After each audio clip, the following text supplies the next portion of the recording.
Buenas noches, esto es Zona Franca y yo soy Daniel Pacheco. El aire que se respira en muchas ciudades colombianas es venenoso. No es una exageración decir que es mortalmente venenoso. La mala calidad del aire, que genera varias enfermedades respiratorias, mata en Colombia más que la mala calidad del agua o de la comida. Según cálculos del Instituto Nacional de Salud, en este país se mueren al año más de 15.000 personas. Al año, esta es una cifra enorme. Más gente se muere por la contaminación en el aire en Colombia que por los homicidios. Sin embargo, cuando la gente sale a la calle en Bogotá, en Medellín o en Cali, tiene mucho más presente la seguridad que el aire que respira. Esto está cambiando un poco. La nueva administración en Bogotá, que llegó con una plataforma ambientalista, está poniendo el tema en la agenda luego de 4 años en los que la administración de Enrique Peñalosa hizo realmente muy poco.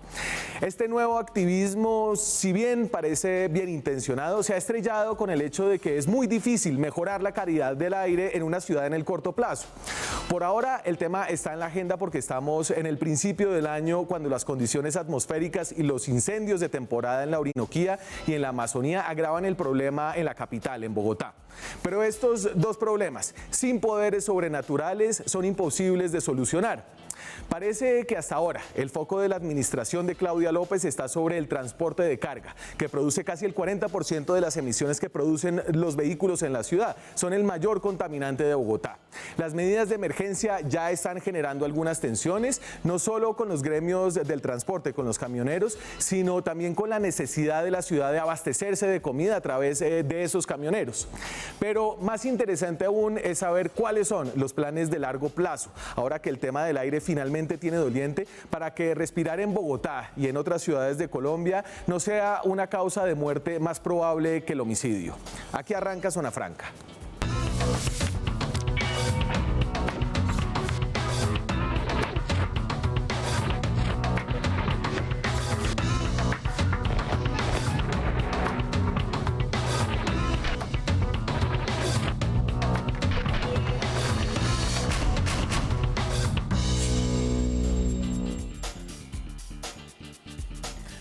Y arrancamos esta noche, le puede pasar por favor, Carolina, hablando de calidad de aire en Bogotá, porque tenemos a la secretaria de Ambiente de la ciudad, pero creo que de Bogotá se pueden decir muchas cosas de lo que pasa en otras ciudades de Colombia. Carolina Urrutia es la nueva secretaria de Ambiente de la ciudad, ha estado en el periodismo, en la televisión, condujo varias veces Semana en Vivo, ha trabajado en el sector ambiental hace mucho tiempo. Es un gusto que nos acompañe esta noche.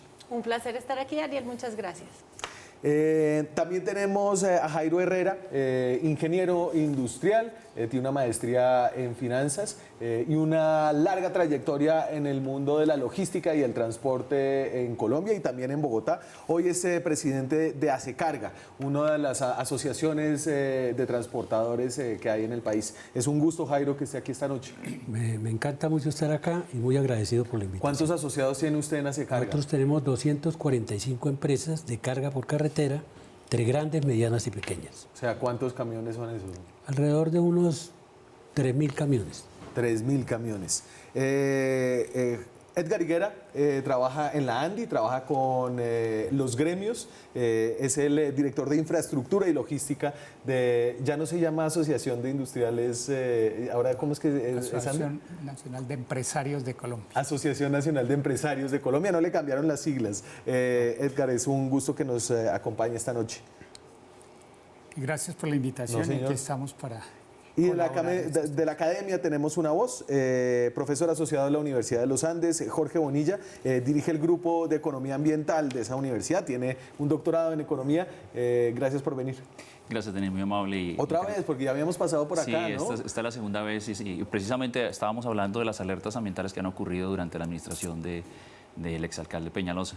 Y pues buenísimo poder discutir de nuevo estos temas que están ahora en la discusión. Y yo siempre... Hace un año desfiló también conmigo. Exactamente, sí, cuando tú estabas en Semana Sostenible. En lugar de más difícil así. Yo siempre empiezo, a ver, este es un tema que hemos trabajado bastante en este programa, volvemos, creo que es un tema al que hay que dedicarle un poco de activismo, además de periodismo. La calidad del aire importa porque la calidad del aire mata a mucha gente. Y estas cifras yo siempre las traigo. Ahora tengo unas del Instituto Nacional de Salud que son peores que las que tenía el estudio que hizo el Departamento Nacional de Planeación.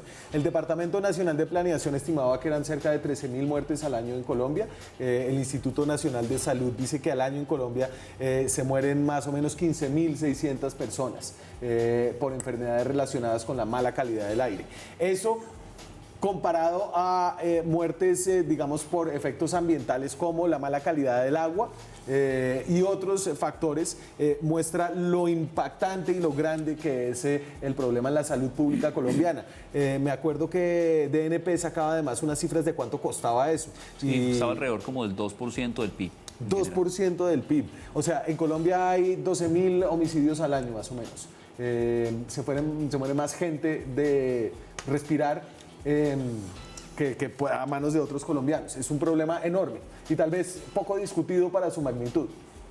Así es, una de las cosas que hemos dicho es que hablar de calidad del aire y hacer política pública en Bogotá para la calidad del aire es hoy en día dirigirse al arma más letal que hay en la ciudad. Cuando hablamos que hay, no tengo la cifra específica del Instituto Nacional de Salud, pero en las cifras de DNP que usted mencionaba, hablan de entre 2.000 y 3.000 muertos anuales en Bogotá, directamente relacionados con calidad del aire. Y eso no hay que pensarlo solamente en términos de muertes, que es terrible, sino también de la carga de morbilidad. Es decir, los niños, adultos mayores que pasan gran parte del año enfermos, cuando se habla de un pico respiratorio, no sé cuántos tengan hijos chiquitos, pero siempre hay 2 o 3 veces al año que dicen es que hay un pico respiratorio y las urgencias viven llenas de niños chiquitos. No es solamente el peso sobre la enfermedad, que también tiene efectos físicos a largo plazo, sino también cognitivos, sino el costo a la economía que tiene, que cada vez que uno de esos niñitos se queda en la casa, la mamá se tiene que quedar en la casa. Cuando te quiere ir al Muchas hospital. mujeres pierden sus empleos, el costo de ir al hospital. Entonces, el costo de la morbilidad, que es además a veces más fácil de medir en el corto plazo y de tener impacto en el corto plazo, es uno del que también hay que hablar. Y esta visión acerca de calidad del aire, ¿cómo cae en el gremio? Yo quiero entender ustedes qué vienen pensando acerca de estas discusiones que se dan cada vez más frecuentemente en el país, Jairo. Nosotros en ASECARGA, que representamos las empresas debidamente habilitadas, vemos con preocupación y por supuesto la salud de toda la población del distrito de las muchas ciudades colombianas. Pero nosotros siempre hemos dicho, hay que concertar y dialogar. A mí me da la impresión de que en esta materia el Distrito Especial, y más que todo en la administración pasada con Bocarejo, nuestro secretario de Movilidad, no hubo esa parte del diálogo y concertación. Estas medidas en el transporte de carga por carretera entendemos que el parque automotor está supremamente bien y por supuesto contamina, pero no hay que olvidar mata, pero la calidad del combustible también hay que tener en cuenta y hay que tomar medidas graduales, efectivas, pero también hay que ayudarle al camionero raso que se siente desplazado de su actividad. Hay que tener mucho cuidado en eso. Edgar. Bueno, miremos este punto económico. Las grandes ciudades ya son las que tienen la grande inversión en los países. O sea, siempre el 85% del Producto Interno Bruto se produce en las ciudades, el 75% de la población está en las ciudades. Y hay un tema importante y es el abastecimiento para las ciudades. Ese se hace normalmente a través de carga y la carga se hace a través de los medios de transporte. Cuando no hay unos medios de transporte que sean ágiles, compatibles, intermodales, pues aparece el fenómeno que tenemos en Colombia, donde son carros antiguos, carros medianos, carros nuevos. En otras partes hay ferrocarriles, hay otros sistemas de ingreso que cambian. A ver, y creo que lo que usted dice es muy importante porque hay que tener en cuenta que, y yo lo ponía así, y yo sé que es difícil ponerlo así, pero creo que hay que mirarlo así, que el transporte y que los camiones matan gente, pero al mismo tiempo también alimentan a la ciudad, ¿cierto? Entonces hay una tensión importante porque Bogotá no se puede quedar sin los alimentos y los alimentos vienen y podemos tener una discusión acerca de la historia de la infraestructura de este país, pero como está ahora vienen es por carretera y hay que encontrar ahí un balance que es muy difícil. Sí, bastante. Pero quisiera como resaltar un poco las diferencias que hay en en las medidas que tomaron esta vez en la alerta ambiental comparada. Listo. Entonces, digamos que explique como lo que usted ha visto, a diferencia de lo que venía antes. Entonces entiendo que hay ya 2 decretos durante lo que ha pasado de este año, y qué es lo que hacen esos decretos. Yo le puedo ayudar aquí con algunos apoyos. Sí, y quiero decirlo para poner en contexto porque vale la pena que lo discutamos un poquito en más detalle. En esta administración, algo que desde la academia vemos bastante positivo son 4 aspectos. Primero, que la alerta ambiental como tal se lanzó inmediatamente, se cumplieron las condiciones numéricas, digamos, de la concentración que había o de la manera como se calcula usualmente y como se dice en la resolución. Así que el primer tema positivo es que se lanzó la alerta en el momento que tocaba lanzarse, Sí. y que fuese localizada en el momento en el cual está ocurriendo la alerta, que es en el suroccidente de Bogotá. El segundo tema que nos parece interesante es que hubo coordinación interinstitucional con Soacha. El área del suroccidente de Bogotá recibe también contaminación que proviene de Soacha. El viento fluye de Soacha hacia Bogotá y de Bogotá hacia Soacha. El aire no tiene fronteras. Exactamente, el aire no tiene fronteras. Y eso hace que haya también no solamente emisiones de parte de influencia vehicular y de industria, sino también de material resuspendido en el sector de Soacha, donde hay muchas vías se encuentran también no pavimentadas. Entonces, varios de estos temas son importantes discutirlo. Entonces, coordinación interinstitucional está muy bien. El tercer tema que vale la pena destacar es que no se restringieron los vehículos particulares. Yo no tengo vehículo particular, soy un usuario frecuente de Transmilenio.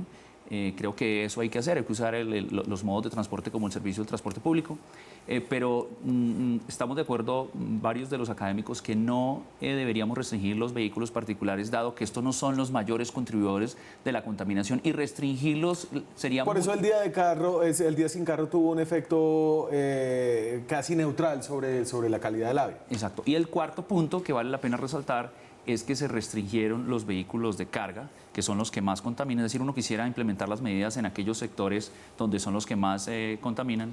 Y bueno, se tomaron las medidas en su momento. Hay que seguir evaluando qué va pasando día a día, pero créanme que tenemos una situación también desde el punto de vista climática, meteorológica, que no es la más favorable. Todos los días hemos tenido inversión térmica. Y aún Que cuando... alguien me la explique, por favor. Sí, y aún cuando... Ahorita. Y aún cuando tengamos también motivación por parte del sector de carga, pues aún en esas condiciones también la contaminación puede estar en un nivel muy alto. Entonces, es decir, la situación en este momento vale la pena discutirla con más detalle. A ver, y entonces hay dos cosas, o bueno, muchas cosas, pero que afectan la calidad del aire que usted no puede controlar. El tema de la inversión térmica y el tema de los incendios en la Amazonía y la Orinoquía, que creo que a los dos nos interesa ese tema también. En la semana en que tuvimos que decretar, la semana pasada, siento que ha pasado como un mes, pero la semana pasada que tuvimos que decretar la emergencia, tuvimos la confluencia como de la tormenta perfecta. Tuvimos vientos del oriente que nos trajeron un enorme, el material particulado de un enorme incendio en Sumapaz, que alcanzó a pegarle como a 20.000 hectáreas, o sea, estuvo muy grande ese incendio, y además los incendios que venían de la Orinoquia, no solamente colombiana, sino venezolana, eso por un lado. Pero la inversión térmica, que probablemente el doctor Bonilla puede explicar mejor que yo, pero es un fenómeno por el cual amanece muy frío, ¿cierto? La temperatura sube muy rápido y tenemos unos niveles de luminosidad que lo que hacen es atrapar la contaminación. Ese es el motivo por el cual el día sin carro no nos logró bajar tanto el material particulado. La nata negra que se veía sobre la ciudad ese día era la de los días anteriores, que no había podido elevarse y salir de la ciudad, y además hubo muy poco viento. Entonces, esos dos factores en efecto son externos y nos mantienen en una situación de alerta. Sin embargo, el día sin carro sí bajó el material particulado. Bajó bastante. ¿Cuánto? Es decir, 10% el 2.5, que no es poco, y 15%, 19% si no me equivoco, el 10%. Eso se desaparece muy rápido, o sea, un día sin carro no nos va a permanecer en unas mejores condiciones. Una idea que hemos estado hablando es que posiblemente sea buena idea cambiar la fecha del día sin carro para realmente poder ver su impacto. Mientras sea en febrero, vamos a estarlo poniendo contra unos enemigos demasiado poderosos sobre los cuales no tenemos control. Y entonces, Juanse, dame el de incendios. Y aquí todo está conectado, el aire no tiene fronteras y los incendios y el humo de los incendios tampoco. Cada vez a principios de año la Amazonía y la Orinoquía colombiana se prenden por el efecto de la deforestación, por las quemas estacionales, porque está muy seco y en general hay como unos ciclos. Y esos son los pocos, un poco de calor y del número de incendios que registra el IDEAM. Eso es todas las sabanas de Meta y Casanare, tal vez coge un poco también del Bichada, y abajo tienen ustedes Guaviare, Caquetá y el Guainía. Es decir, que la deforestación, las quemas en la Amazonía, las quemas en la Orinoquía afectan la calidad del aire en Bogotá. Y es algo que los bogotanos deberían saber primero, y no sé qué puede hacer la ciudad de Bogotá al respecto, creo que muy poco.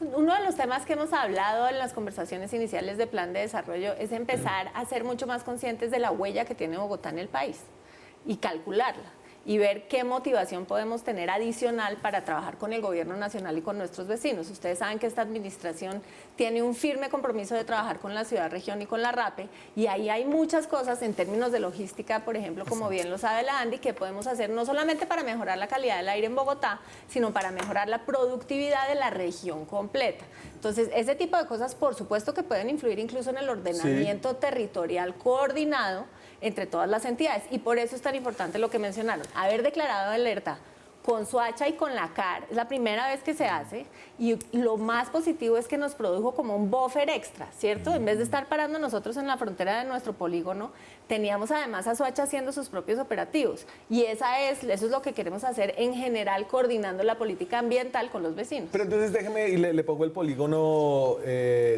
¿Usted quiere algo antes ahí? No, es que estoy de acuerdo contigo cuando hablas de hay que mejorar la logística, y es que eso es básico. El proceso de distribución y abastecimiento de una ciudad está ligada a sus vías y a sus modelos.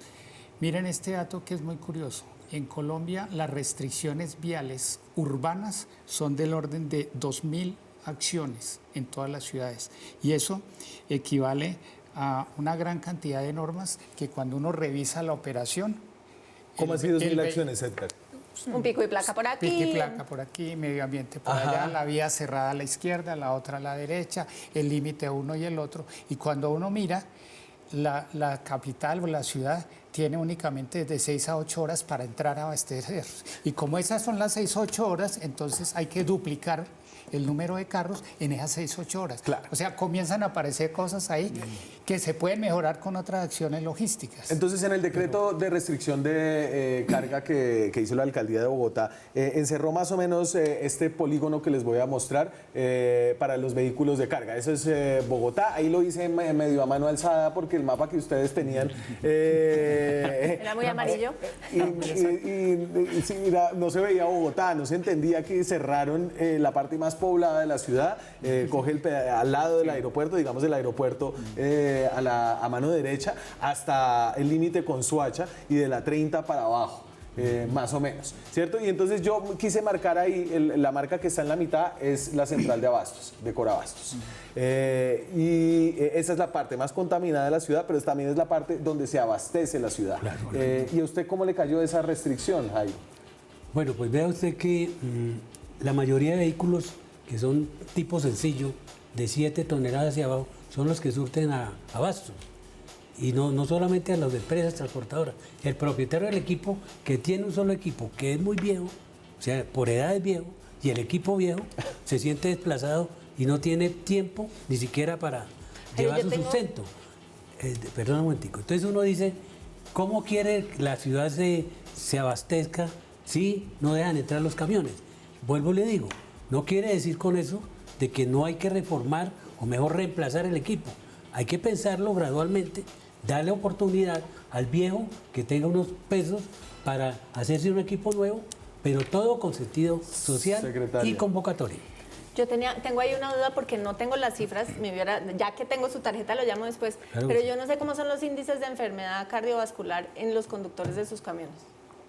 No, debe ser, tampoco los tengo, pero a mí me parece como todo. están Es que, expuestos todo el el tiempo, medio sí. ambiente y la misma contaminación afecta a todo el mundo. La comida al borde de la Chiquito carretera a hasta grande. veces También la comida. afecta. Pero es que el Claro. otro día que estuve haciendo un operativo en Fontibón, precisamente una de las cosas que me decían los conductores me sorprendió, porque va a sonar populista, pero les juro que me lo dijeron. Un conductor me dijo, gracias doctora, porque a mí no me cree el propietario del vehículo que yo soy el que me estoy enfermando todos los meses. Esta multa que usted me está poniendo me sirve para exigirle.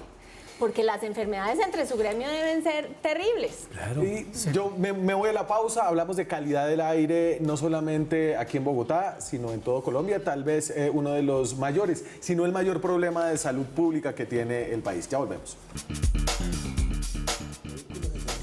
Seguimos en Zona Franca, estamos en directo esta noche, son las 9:27 de la noche desde el barrio La Macarena en la capital.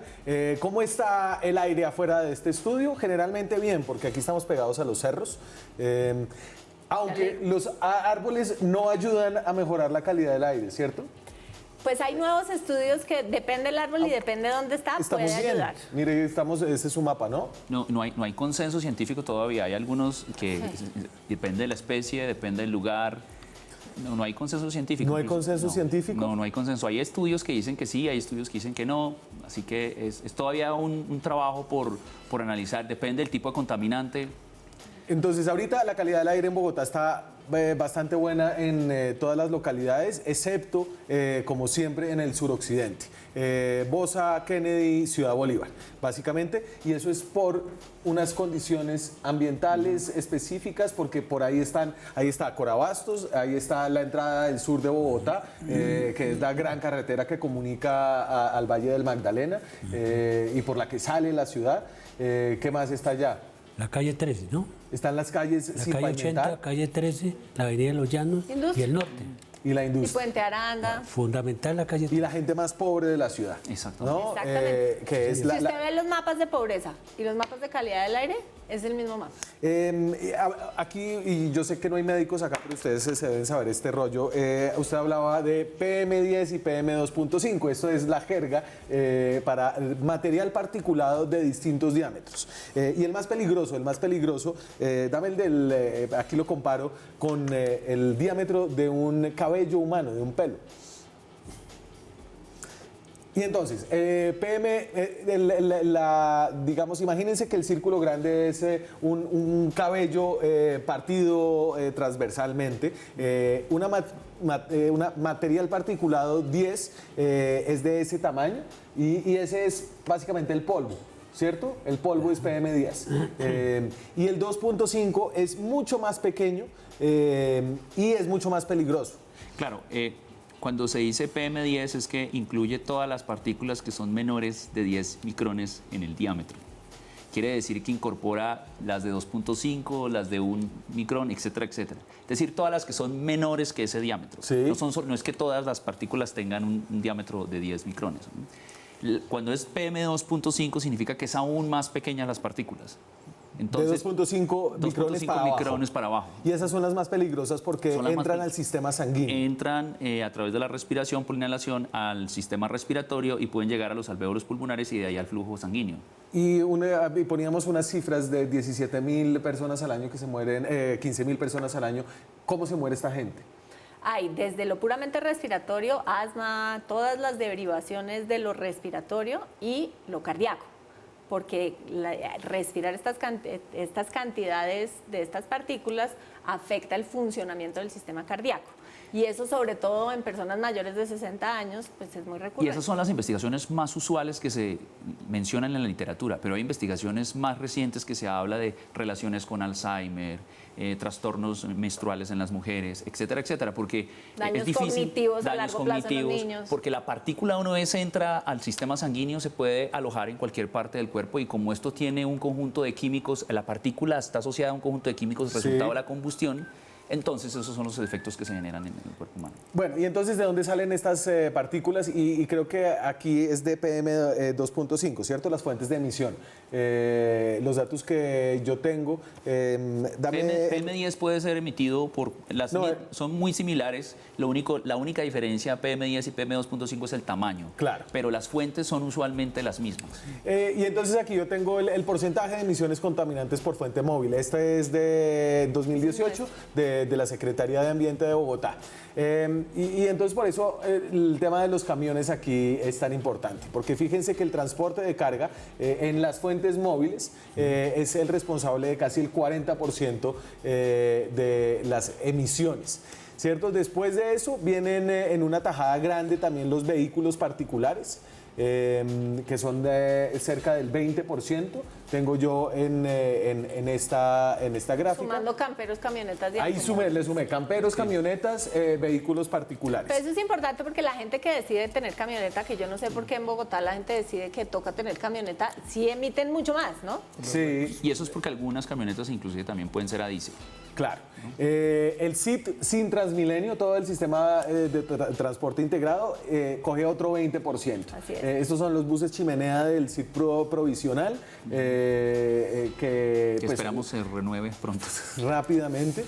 De aquí al 2000, o sea, tenemos 10, 12 meses más de esos buses. Después tengo 20, 21 se la van. moto. Y para los motociclistas que andan engalochados ellos con esos tanques de gasolina mal cerrados, también contribuyen a las emisiones con un 11%, casi 12%.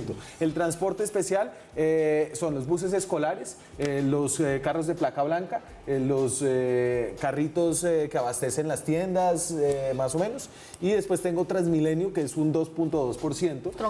Troncal, pero y yo creo que eso es importante porque la vaina de la troncal es que usted tiene que estar en la troncal donde está más contaminado, ¿cierto? Y por eso es, digamos que no importa que tenga una participación pequeña, era muy importante hacer ese cambio de la flota y bueno, a eso ya le votamos varios programas y otros.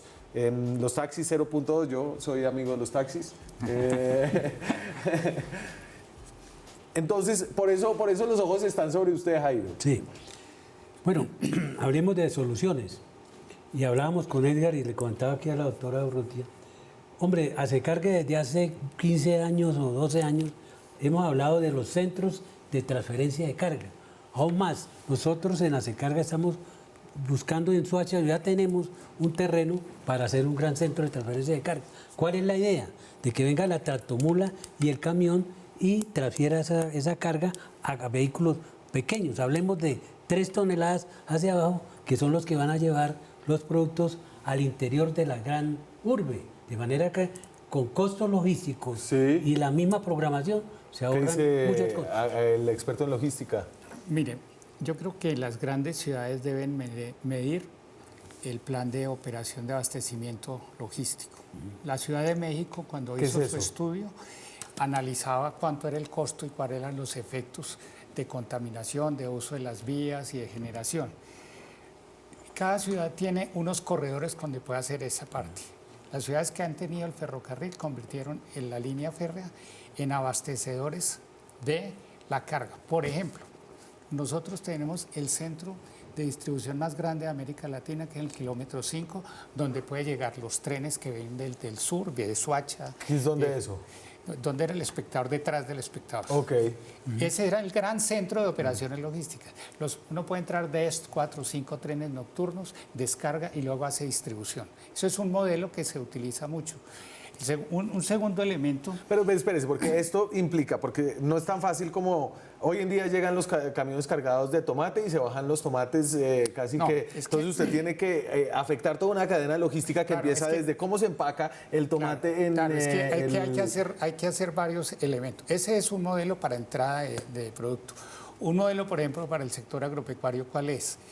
Que todo el sistema de modelos de empaque y modelo de distribución se hace en el origen. Ajá. No tenemos que se haga en Corabasto, luego que se bote y se regrese el carro vacío y una cantidad de cosas. Entonces ahí es un programa operativo de mejor uso de los elementos.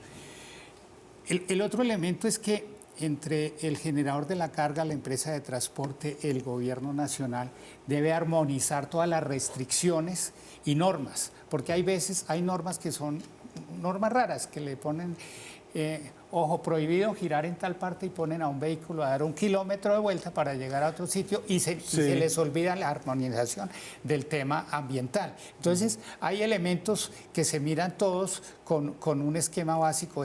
Use mejor la vía, use mejor el equipo, abastezca todo, pero siempre debe tener en cuenta que el medio ambiente es el que siempre tenemos que bajar. Y eso, si no le bajamos eso es como al medio ambiente, un emprendimiento que que implica a la nación, implica a los empresarios, al país. Pero yo siento que ustedes desde la Alcaldía de Bogotá están apretando una tuerca y quisiera saber hasta cuándo va a estar apretada. ¿O cuándo piensan esta es una medida temporal por la época o va a ser una medida permanente? Y en el corto plazo, ¿cuáles son un poco los planes que tienen ustedes? Entonces, nosotros tenemos una norma nacional que establece en qué momento tenemos que decretar una alerta. En ese sentido, nosotros tenemos que cumplir la norma. ¿Cuándo levantamos? Cuando veamos un periodo continuo de 48 horas de mejorías. Hemos visto muchas mejoras en las últimas, sobre todo entre el lunes y martes hubo una mejora. Ayer en la mañana hubo un pico que probablemente se deba al tema de los incendios que nos impidió levantar. Y hoy hemos tenido baja, sube, probablemente por las corrientes de viento. Sí. Nuestro compromiso es cumplir la ley. No podemos, es decir, tenemos un instructivo clave. Nosotros tenemos una caja de herramientas de decidir, por ejemplo, el trazado del polígono. Podemos decidir algunos temas de los horarios, pero la alerta y en qué momento se decreta y en qué momento se levanta, no hay mucho más que hacer. Entonces, cumplir. Y en el corto plazo, seguimos trabajando con restricción, con lo que tenemos a la mano, que es el garrote. Yo soy autoridad ambiental. Entonces, ¿qué hago yo? Yo salgo a la calle, paro camiones que estén contaminando de más y paro industrias que estén contaminando de más o que me estén incumpliendo la alerta. Eso es lo que tengo a la mano en términos de garrote. Lo que queremos trabajar con el gobierno nacional y por supuesto con los gremios es dónde están las zanahorias. Nosotros entendemos la situación de los vehículos de carga. Esos no se desaparecen de un día para el otro. Lo que pasa es que nuestra responsabilidad es darle voz a los que no tienen voz en este debate y cuidar la salud de los bogotanos y bogotanas. Pero claramente hay incentivos en el nivel nacional que no se están moviendo lo suficientemente rápido y hoy la alcaldesa le mandó el mensaje claro a la ministra de Transporte de que ella nos ayude a ver cómo es que vamos a bajar ese 40% de contaminación en la ciudad. Me voy a la pausa. Cuando regresemos quiero la opinión del hombre que ha recibido el garrote que ha recaído sobre los camioneros. Ya volvemos. Seguimos en Zona Franca, hablamos de calidad del aire y hablábamos de cómo le han dado garrote, yo creo que merecidamente al gremio del transporte, al gremio de los camioneros, que ha sido un gremio privilegiado por todos los políticos de este país porque tiene la capacidad de cerrar las carreteras, de desabastecer las ciudades y de generar muchos problemas. Y que el gobierno no ha podido ayudar, Jairo, para que tengamos, pues ya que somos un país donde se mueve todo por tierra, que tengamos al menos camiones bacanos. Claro, gracias por los elogios que usted me acaba de hacer del sector de la carga. Pero vea usted, hay un programa de chatarrización, las felicitaciones a la ministra y al gobierno nacional. Ahorita se acaba de producir un documento COMPES. Todo se habla en teoría. Nosotros tenemos el programa de chatarrización, pero ojo con lo que le voy a decir. Se está descuidando el camionero viejito raso y el camión viejito, donde el tipo ya quedó por fuera del negocio y nadie lo ayuda. Nosotros hemos propuesto en la Secarga crear un gran fondo de solidaridad camionera alimentado con el manifiesto de carga o la remesa, un parafiscal que debe ser administrado por el sector. Ahí el Distrito Especial, ojalá pudiera crear un piloto y ayudarnos para ayudarle a ese camionero que está desplazado a que siga su actividad mercantil y de pronto no pueda salir del negocio. Eso por un lado. Y lo otro es hablar y seguir planificando los centros de transferencia de carga que en alguna vez la ANDI, FENALCO nos han ayudado mucho. Me gustaría que... Pero aquí, ¿hace cuánto se habla del programa de chatarrización? 12 años. No, llevamos mucho tiempo. Y entonces, ¿y la flota de camiones de Colombia será una flota de qué? ¿De unos 50.000 camiones? No, el parque automotor de camiones en el país son 420.000. 420.000. camiones, de los cuales 60.000 son tractocamiones. Ajá. Con esos solos tractocamiones podemos movilizar la carga que produce el país. Ojo. ¿Y cuántos de esos son Sencillos. Euro 6? No, por favor. no hay creo que que ir a haya. buscar a Europa. No creo que hayan. ¿No hay una tractomula Euro 6 en Colombia? Tiene que haber. No, De pronto las de, pues ahí no quiero mencionar empresas, pero hay un par de empresas que están haciendo de transición. pronto de las Alguna vitrinas Bavaria, por Bavaria, de los sí. importadores Bavaria está están. yéndose directo al Al eléctrico, eléctrico, sí, al y eléctrico. lo pueden financiar. Lo que pasa es que Bavaria tiene flota propia. Yo no quiero dejar un tema en el aire porque sí es importante decir, la agenda de calidad de combustibles en este país se ha movido muy bien. El diésel que llega a Medellín y a Bogotá es diésel de clase mundial. Sí. Sí. Lo peor del diésel es el azufre. Y el diésel de Bogotá es un diésel que tiene 10 partes por millón, que es, digamos, realmente ejemplar. Suena horrible de 10 partes de Sí, azufre, pero lo que usted sea. le puede echar ese superdiesel a un carro de 20 años y... Pues primero un carro de 20 años y segundo en la cadena de abastecimiento tenemos muchos temas de suciedad en la cadena, en la pipa, en la bomba y ahí entran unas la bacterias que te trazabilidad dañan es, la calidad del diésel. Entonces hay una agenda sí de tener una mejor infraestructura, Sí, trazabilidad. pero hay que reconocerle un poquito a Ecopetrol que hizo un esfuerzo grande y en parte ese fue la endeudada de Cartagena, de Reficar. Claro, Reficar. Yo sí quisiera mencionar un poco como el orden de las posibles soluciones. Primero, hablar un poco de esas soluciones que podemos tener en el corto plazo, las de mediano plazo. Que son y largo urgentes, plazo. ¿no? Porque Exacto. entonces planteamos que este es un tema urgente en el que hay que actuar ya. Exactamente. Entonces, primero, pues para que la ciudadanía conozca de que esto es, como lo acaba de mencionar Carolina, esto toca hacerlo porque toca hacerlo. Y eso es temporal, pero va a ser recurrente. ¿Qué quiere decir que es recurrente? Que el próximo año volveremos a tener el mismo problema y el próximo año otra vez el mismo problema y el próximo año otra vez el mismo problema. Por ahora lo que podemos hacer es hacer las restricciones vehiculares, controles en vía, controles a las empresas en el suroccidente de Bogotá, Sí. pero no podemos hacer por ahora muchísimo más. Lo que se puede hacer en el mediano plazo, en el mediano plazo está el tema logístico, todo un Sí. modelo de optimización del problema logístico, está el ecotiquetado, que me parece que es un tema súper interesante, es decir, diseñar a través de todos los esquemas de kilometraje, edad del vehículo, peso del vehículo, características técnicas del vehículo, tipo de combustible, diseñar una fórmula que le permita a usted establecer una paleta de colores similar como tiene el Ivoca, donde tenemos colores verdes, amarillos, naranjas, rojos, y esto permite ordenar el transporte y por qué lugares puede circular considerando el tema de Como una logística. medida permanente. Como una medida permanente. Y ustedes hablaban de otra medida de corto plazo, que es el tema de filtros. Esa es de mediano plazo, no es tan de corto plazo, Ok. porque el corto plazo es resolvámoslo ahorita en febrero, marzo y abril, que es Sí, cuando va a ocurrir la yo alerta. ya cierro el polígono para camiones claro. entre tal hora y tal hora. Sí, Mediano se puede plazo serían pensar los en- filtros. Los filtros sería instalar estos filtros de partículas que permiten bloquear la salida de estas partículas al aire para aquellos vehículos que tienen la capacidad para poderlo hacer, porque hay unos vehículos demasiado viejos donde ya no vale la pena instalar los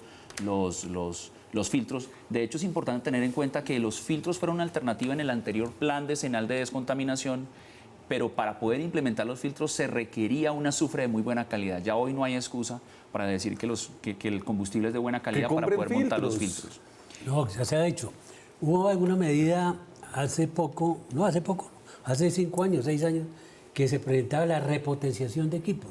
Muchos conductores, el camión viejo, lo repotenciaron. Porque eso es cambiarle el motor por un motor más caja y nuevo. transmisión. Lo hicieron. Y entonces ahora vienen que lo cambian. Entonces son medidas de momento que las hacen gastar dinero. Pero en 5 al años ya se propietario. pagó la repotenciación. No crea, porque es que los fletes tampoco es que estén tan buenos. Vea, mi querido doctor. yo creo que hay un tema importante que se trabajó con el distrito y es generar un modelo de autorregulación que ayude a favorecer. Uno sí encuentra casos, si ustedes nombraron a Bavaria, pero encuentra uno empresas que dicen, si a mí me dan autorregulación, yo modernizo los equipos y hago unos planes importantes. Y eso ayuda y seguramente se requieren menos recursos porque les están ayudando a impulsar esquemas. Puede ser una Pero estos son buena- mecanismos más un poco voluntarios, Sí, ¿cierto? pero hay que que valen la pena ponerlo en la hacerlos, mesa. que se Y discutía que de están pronto con un funcionando, pacto. digamos. que funcionan, La idea sí. es que van a Sí, continuar claro. el plan de desarrollo y los vamos a potenciar. A eso se le suma que vamos a actualizar el plan decenal de calidad del aire con Soacha, pues principalmente Ese es Soacha, otro. pero con Ciudad Región para realmente tener medidas, porque esto es un tema de contaminación del aire, pero además nos ayuda en la agenda de cambio climático que también es prioritaria. Y además de eso, continuar, por supuesto, con autorregulación y un tema adicional y es mejorar un poco nuestros protocolos. Yo creo que tiene que haber, al ser este un tema que le importa tanto a la ciudadanía, ahorita pues hemos explicado y hemos salido a hacer pedagogía, pero debería ser claro para cualquier ciudadano. Cuando yo digo alerta amarilla, ya saben cuál es la medida, cuál es el polígono, y en eso hay que hacer también cultura ciudadana y participación, porque este no es un problema de ambiente, este no es un problema mío, este es un problema de la ciudad, y todos tenemos medidas que podemos tomar cuando hay una alerta amarilla, cuando hay una alerta naranja, que no necesariamente dependen del garrote y que pueden ayudar un montón a que colectivamente podamos solucionar un problema. Mire, si tenemos la cultura exactamente de los procesos, sabemos que en tales meses sensiblemente va a pasar eso. Eso, si lo tenemos a través de la industria, a través de las empresas de transporte, hacemos abastecimiento en la ciudad antes de, para mantener la base. Y eso que hacemos, registramos entonces que las entradas y salidas de la ciudad les bajamos unos días antes, esas restricciones, podemos hacer ese manejo. O sea, hay elementos... Con esquemas espaciales y temporales, sí, es decir... esquemas que ahí hay el tema de ordenamiento también. Exactamente. O sea, hay dos factores aquí en calidad del aire. Uno es la emisión, importantísimo, que emitan menos. Y el otro es la exposición. Usted lo mencionaba con Transmilenio. Y creo que el doctor Bonilla puede hablarnos un poquito de eso. Con el cambio de la flota, la contaminación en las estaciones y adentro de los buses bajó 50%. Entonces, la exposición también importa. Nosotros en el nuevo POT vamos a tratar de tomar medidas bien diseñadas de dónde ponemos colegios, jardines infantiles para disminuir la exposición de población vulnerable. Eso también importa. Me queda una pausa, vamos a comerciales y ya regresamos. Bueno. Seguimos en Zona Franca, estamos en directo esta noche, francamente, Aire Bogotá, ese es nuestro hashtag. ¿Cómo ha sido el aire en Bogotá? Y esta es una visión histórica que, a ver, da al menos para no caer en el catastrofismo acerca del futuro, ¿no? Entonces, fíjense, la calidad del aire en Bogotá era peor antes. Sí. Entonces, 25 es el nivel máximo anual que se ha establecido por, a nivel nacional. La norma nacional. La norma nacional. Bogotá cumple en el promedio anual la norma nacional. En épocas como estas se lo pasa y es ahí cuando los secretarios de ambiente pueden sacar el garrote y imponer medidas, o deben sacar el garrote e imponer medidas ambientales. Pero no hay una mejoría constante realmente, ¿no? La ciudad se estancó un poco en su calidad del aire y lo que nos estamos soñando esta noche un poco en esta conversación es cómo poder reducir eso mucho más. Y es muy bueno lo que tú acabas de mencionar ahí en la gráfica, porque hay una meta hacia más adelante de poder reducir eso a 15 microgramos por metro cúbico. Ahí está la línea, a 2030. Así que claro, ese es hacia allá queremos ir. Y ahora en la discusión sobre las medidas de mediano y largo plazo, vale la pena pensar en eso, que haya coordinación interinstitucional. Vemos que hay parte de interés de los camioneros en poder, o de la gente de transporte de carga, parte de los comerciales también. Hay un tema que a veces en la logística a mí me parece que hay que tratar de solucionar, y es que uno podría ajustar espacialmente y temporalmente en la distribución de bienes y servicios por parte de los camioneros o de los transportadores. Pero ¿qué pasa con las superficies, es decir, los supermercados, las entidades que reciben?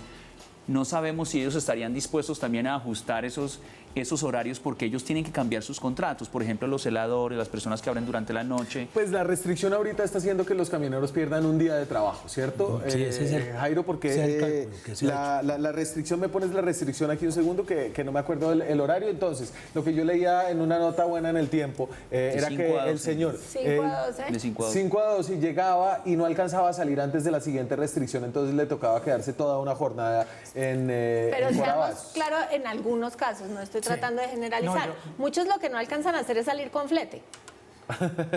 Pero vean. Porque cuando ellos están cargando perecederos, pueden circular. Hay extensión para el tema perecedero. El tema es el flete para la de vuelta. Y es, pues, es perfectamente racional económicamente yo no sé si esperar al para el camionero flete. ahora se le va a pagar por horas, como está de moda esa cuestión. No, pero mire, yo creo que ese circuito de carga que llega y sale es un acuerdo logístico entre todos. Uno puede, mire, siempre hubo la mejor logística en Corabastos. Lo que está pasando en Corabastos es que Corabastos no se fundó ahorita, Corabastos lleva muchos años. y siempre fue el mejor modelo que había en ese registro. Claro, creció la ciudad, el sistema de aparqueos son diferentes, el volumen de carga cambió, pero hay que volver a reestructurar todo ese sistema de abastecimiento, hay que retomar esa y ponerlo logística en funcionamiento. Cuando Pues yo creo viene que la carga, sí se incluso hace. me gusta la palabra que usó, porque yo creo que podríamos hacer un pacto logístico en la ciudad. Y ese por pacto supuesto. logístico podría tener acciones voluntarias, acciones obligatorias, zanahoria, garrote y tecnología, que es el otro componente que nos hace falta. No puede ser que uno pueda despachar logísticamente aplicaciones de mercado con mayor efectividad que manejar la central de abastos. Es decir, hay que poner la tecnología y los satélites al servicio de esto. Entonces le podemos llamar un pacto y podemos Sí, sentarnos todos a trabajar con gran parte de los recursos que vengan del gobierno nacional. Yo quisiera preguntarle a Jairo, Me encanta ahora, eso. ahora la restricción está de 5 de la mañana al mediodía y de 5 de la tarde a 9 de la noche, para todos los vehículos que son más viejos de 10 años. La pregunta es, si uno, ¿cómo se sentirían ustedes si se cambiara la restricción fuese una restricción de 5 de la mañana a 9 de la noche todo el día, pero Toda la donde noche. todo el día de 5 de la mañana a 9 de la noche, pero con alternando los números de placa? Es decir, ¿todavía se permite la circulación de vehículos? Yo le hablaba ahorita de que el transporte de carga es el que más restricciones tiene. Tenemos pico y placa ambiental, pico y placa de la circulación, hasta pico y placa por colores. Entonces hay que poner primero de acuerdo que las restricciones coincidan para poder programar las horas de trabajo que debe tener un conductor y su equipo. Ok. Porque ahorita como está, es un revuelto ahí que parece un salpicón que uno Claro, no pero lo nota, entiende. Jairo, que lo que estoy mencionando es, en lugar de obligar a todos a restringirlos en Sí. esos horarios extremos, es restringir a unos todo el día. Y los dejo para que ustedes Pero hay que- se cuadren los detalles después del programa. Se me va a acabar, pero quiero terminar con usted, con esa visión, de la visión que tiene el distrito y de lo que puede dejar hecho en estos 4 años. Pues lo primero es, tenemos que tener un plan decenal de calidad del aire con acuerdo. Esto no es una cosa que nos sentamos con la academia y el distrito y construimos, sino que lo tenemos que construir entre todos. Lo segundo, pues los protocolos más claros y mucha información. Nosotros queremos que la calidad del aire sea lo que consulten los bogotanos antes de salir por la mañana. Tenemos una aplicación que funciona bien, es el IVOCA, la pueden bajar. Sí. Pero hay ciertos temas que nos cuestiona la academia, que nos cuestionan los activistas, porque los códigos de colores no corresponden a poquitas los códigos estaciones de internacionales. medición. Tenemos 3 estaciones que no son pocas. Para finales de este año vamos a tener 20. Vamos a tener muy bien cubierta la ciudad, pero sí quisiéramos usar nuevas tecnologías y mediciones remotas, que son un poquito costosas. Vamos a ver si en plan de desarrollo logramos sacar eso del consejo, porque realmente tendríamos, hay ciudades que toman fotos y le Sí. llega uno la multa a la casa y alcanzan a calcular opacidad, en vez de tener yo a los técnicos ahí exhausto por exhausto. Entonces, ahí hay unas medidas que todas tienen que ir con un acuerdo, todas tienen que tener participación del sector privado y que nos vamos a demorar en ver los resultados. Por eso me voy, todo es color de rosa, esperanzas, mirando al futuro. Hablamos Esto en un acaba de Sí, sí. empezar y volveremos. Muchas gracias, Carolina, por pasar por acá. Es bueno tener a los funcionarios y a ustedes, señores, por supuesto, muchas gracias. Muchísimas gracias, Daniel. Nosotros nos vemos mañana con más periodismo, con más debate, con más opinión. Chao. Muchas gracias. Muchísimas gracias.